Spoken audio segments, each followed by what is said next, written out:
C'est une aventure à la fois périlleuse et risquée pour qui veut voir clair dans la gestion des ressources naturelles et particulièrement le secteur extractif. En matière de transparence et de gouvernance, le Cameroun a du mal à devenir un bon élève.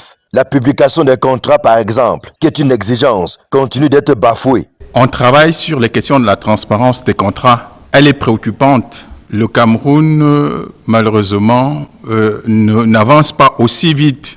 Nous devions, à partir de 2021, janvier 2021, publier les contrats. Si nous regardons la loi de 2018, article 6, dans laquelle le Cameroun s'engage à publier ses contrats, malheureusement, nous tardons à voir cela se concrétiser. C'est dans ce contexte fait des défis, et pas des moindres, que s'est tenue l'Assemblée générale de la coalition camerounaise, Peublish-Waliopé, occasion pour ses membres de faire le bilan des batailles menées jusqu'ici sur un terrain de plus en plus glissant. Nous sommes arrivés à une loi de 2018 qui oblige maintenant les États, les entreprises à publier leurs contrats.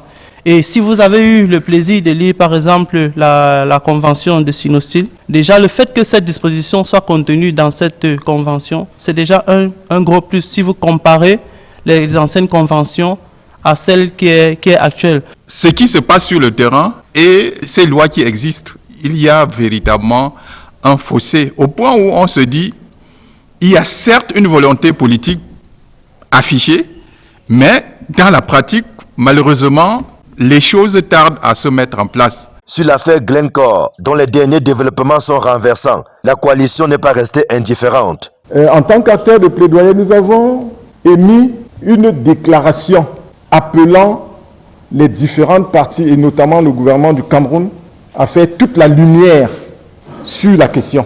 Il y a donc eu des acquis, somme toute à consolider. Le plan stratégique 2023-2025 s'inscrit dans cette logique, avec une nouvelle équipe de coordination qui, à l'instar du maçon, est attendue au pied du mur. D'où le thème de se remobiliser, parce que nous pensons que nous pouvons faire bien plus que ça, et nous voulons donc utiliser toutes nos différentes potentialités, toutes nos différentes compétences pour pouvoir atteindre les objectifs que nous nous sommes fixés. Déclaré pays conforme en 2013, le Cameroun peine depuis lors à confirmer son statut et risque une suspension et au pire des cas une radiation de l'initiative de transparence dans les industries extractives. La prochaine validation, prévue en octobre 2023, permettra d'apprécier la mise en œuvre des 15 mesures correctives prescrites par le conseil d'administration de l'ITIE.